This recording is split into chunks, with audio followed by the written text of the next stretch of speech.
Clé en main a décidé de mettre à l'ordre du jour du colloque de la QRP la question de l'heure, soit la question du logement et plus particulièrement l'accès et l'accompagnement en logement subventionné pour une clientèle marginalisée. On sait tous qu'actuellement, la question du logement est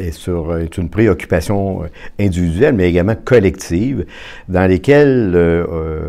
on fait un constat d'une situation qui persiste depuis plusieurs années. On parle depuis plusieurs années de crise, mais est-ce qu'on peut utiliser encore ce mot de crise du logement alors qu'une crise, habituellement, c'est pour un temps donné et on a des solutions qui peuvent cadrer pour une crise. Mais là, on parle d'une situation qui persiste dans le temps, donc une situation qu'on doit adresser comme une situation permanente ou une situation qui est préoccupante et de trouver des solutions qui vont correspondre à la réalité de la situation que je vais nommer la pénurie de logement. Actuellement, il se perd plus de logements abordables qu'il s'en construit. Et la table ronde veut adresser cette discussion, commencer à discuter entre nous dans une perspective intersectorielle, donc le monde de l'habitation, le monde de la santé des services sociaux, autant communautaires qu'institutionnels. C'est la même chose au niveau c'est la même chose au niveau du logement communautaire ou social. Et je pense qu'il faut mettre cette discussion à jour afin de trouver des solutions permanentes à cette situation qui perdure depuis très longtemps et qui affecte énormément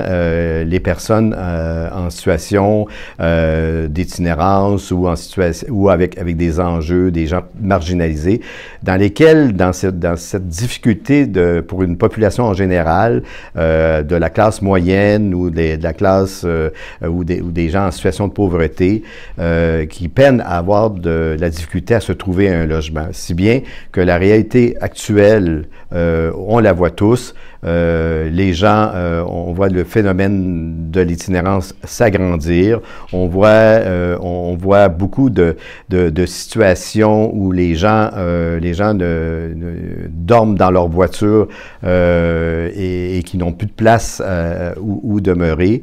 Malgré, même s'ils travaillent, la situation du salaire minimum actuellement n'est pas suffisante pour se payer un logement. L'augmentation des loyers depuis les dernières années est vraiment catastrophique. Alors tout ça, on doit faire un état de la situation et de travailler, non pas à essayer de trouver les coupables, mais à essayer de trouver les solutions qui importent là-dedans. Actuellement, il y a des modèles au Québec qui, malgré la pénurie, ont réussi, tant bien que mal, à répondre aux besoins des clientèles marginalisées, à leur besoin d'avoir un toit sur la tête. Mais l'enjeu ou l'éléphant dans la pièce, c'est pas d'avoir accès à des subventions au logement présentement, c'est l'accompagnement des personnes marginalisées dans l'intégration et dans le maintien du logement qui est l'enjeu. Et donc, le colloque sera un point intéressant de conscientiser les intervenants des différents milieux, les personnes concernées, à s'asseoir et à écouter et à voir comment on peut être contributif à un débat et aussi contributif à trouver des solutions pour répondre aux besoins urgents des personnes que l'on accompagne ou les personnes avec qui ont des besoins impérieux ou des besoins particuliers en logement. Et Clé en main veut proposer cette animation de concertation provinciale parce qu'on pense et on croit que cette préoccupation, qui est un déterminant social de la santé, a pas une envergure provinciale telle qu'elle mérite d'être entendue. Donc, pour nous, un chantier axé vraiment sur la question du logement et de l'accès et de l'accompagnement des personnes marginalisées est souhaitable pour travailler en concertation. Et ça fait beaucoup référence, bien sûr, à l'expertise de Clé en main dans la capitale nationale où nous avons travaillé depuis 15-20 ans, justement en intersectorialité, en assoyant alentour d'une même table les personnes, bon, en fait, les personnes qui sont préoccupés par la situation, soit les réseaux qui peuvent apporter et faire la différence pour répondre aux besoins des personnes en situation d'itinérance ou avec des enjeux de santé mentale, de dépendance, judiciarisée, et puis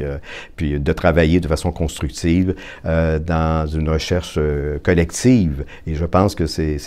peut-être le mot qui retient le plus, c'est que je pense que nous avons tous une responsabilité collective à trouver les solutions pour répondre aux besoins.